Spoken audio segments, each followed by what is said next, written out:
प्रतिरोध है ये ओम के नियम में ही आता है। बिल्कुल, ये उसी में चल रहा है जी, उसी का ही तो चल रहा है। उसी का ही पार्ट है जी। कितने सारे प्रतिरोधकता, विद्युत प्रतिरोधकता क्या होता है? ये कहता है 1 मीटर भुजा वाले घन के विपरीत फलकों में से धारा गुजरने पर जो प्रतिरोध उत्पन्न होता है उसे प्रतिरोधकता कहते हैं। कहलाता है। 1 मीटर, ये 1 मीटर, 1 मीटर घन की भुजा से, यहाँ से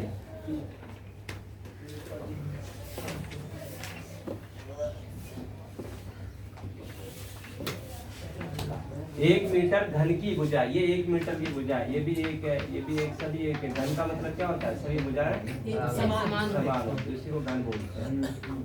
तो 1 मीटर घन की भुजा से,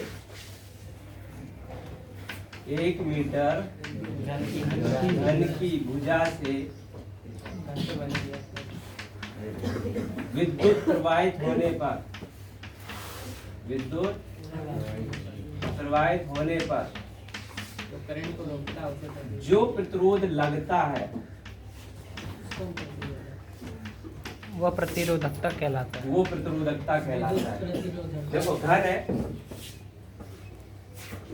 ठोस है, ये सर इलेक्ट्रिसिटी जब इसमें से प्रवाहित होगी तो इसके कण, जो घन के कण है, वो डिपेंड करता है इस प्रकृति पे ये घन किस चीज का बना है। ठीक है, तो जब इलेक्ट्रिसिटी इसमें से प्रवाहित होगी तो ऑटोमेटिक क्या होगी? उसकी चाल बढ़ेगी, घटेगी?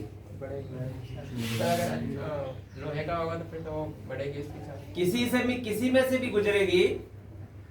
जब ट्रैफिक एकदम खाली है तो जाएगी, बीच में अगर कुछ भी अवरोध आ गया तो कुछ ना कुछ तो फर्क पड़ेगा ही पड़ेगा।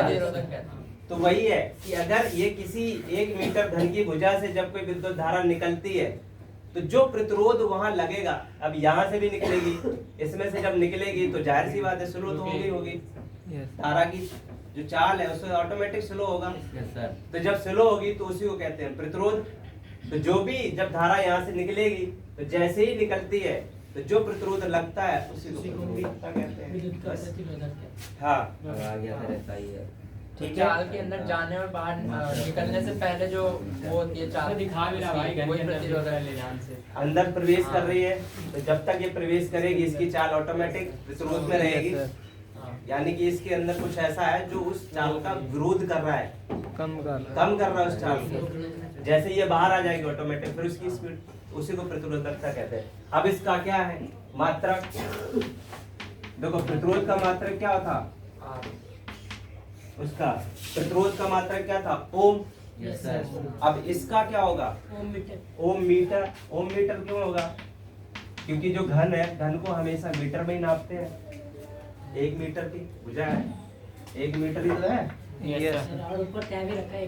तो फिर जब मीटर की, जब घन में से प्रतिरोधक, जब घन में से धारा नियंत्रक होगी तो जो इसकी नाप है वो मीटर में, इसलिए इसका मात्रक ओम मीटर। प्रतिरोध का ओम, इसका ओम मीटर। तो आगे समझ में ये?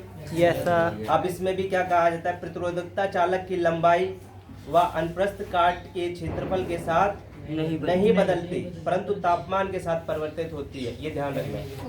प्रतिरोधकता चालक की लंबाई व अनुप्रस्थ काट के क्षेत्रफल के साथ नहीं बदलती, परंतु तापमान के साथ परिवर्तित होती है।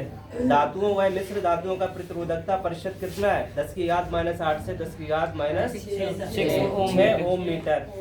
मिश्र धातुओं की प्रतिरोधकता उनकी अवयवी धातुओं से अपेक्षाकृत अधिक होती है। जो मिश्र धातुएं होती हैं, मिश्र धातुओं में क्या होता है? कई धातुएं मिलाकर तैयार Yes, sir. होती हैं। तो सबकी अपनी अपनी प्रकृति होती है, तो ऑटोमेटिक है। जो धातु किसी की बनी होती है, जब उसको किसी के साथ मिलाया जाता है तो प्रतिरोधकता सब वहाँ पर अपनी अपनी डिपेंडेंट करते हैं, सबकी क्षमता होती है, इसलिए ऑटोमेटिक धारा कम हो जाती है। मिश्र धातुओं का उच्च तापमान पर शीघ्र ही उपचयन नहीं होता है। जो मिश्र धातुएं होते हैं वो जल्दी से गलती नहीं है। जब सोना है, सोना अकेला अगर रहेगा, 24 कैरेट का शुद्ध सोना होता है तो वो गल जाता है, उससे कोई भी धातु नहीं बनाई जा सकती। इसलिए उसमें तांबा मिलाया जाता है, तांबा या चांदी को मिला करके ही उसको बनाया जाता है, ताकि उसको कोई शेप दे दिया, ताकि उसको शेप दिया जाए। 24 कैरेट में भी सेव हो जाए, लेकिन वो कम नाजुक है। अरे तो 22:2 का अनुपात होता है। 22 सोना Yes, 22 कैरेट और 2 कैरेट कुछ और मिलाते हैं Yes, तब वो sir. बनता है। हाँ। अभी ढंग से बन पाता है। अतः इनका उपयोग तापन युक्तियों में होता है। तांबा व एल्यूमिनियम का उपयोग विद्युत संचरण के लिए किया जाता है क्योंकि इनकी प्रतिरोधकता कम होती है। कम होती है। तांबा और एल्यूमिनियम का उपयोग, तार तुमने देखो ज्यादातर तांबे और एल्यूमिनियम के ही मिलेंगे। Yes sir. मोटर में जो तार होते हैं इसीलिए क्यों, क्योंकि इनमें जो इलेक्ट्रिसिटी होती है वो इजीली प्रवाहित हो जाती है आराम से, इसलिए उनकी प्रतिरोधकता कम होती है। अब आता है नीचे प्रतिरोधकों का श्रेणी क्रम संयोजन। 236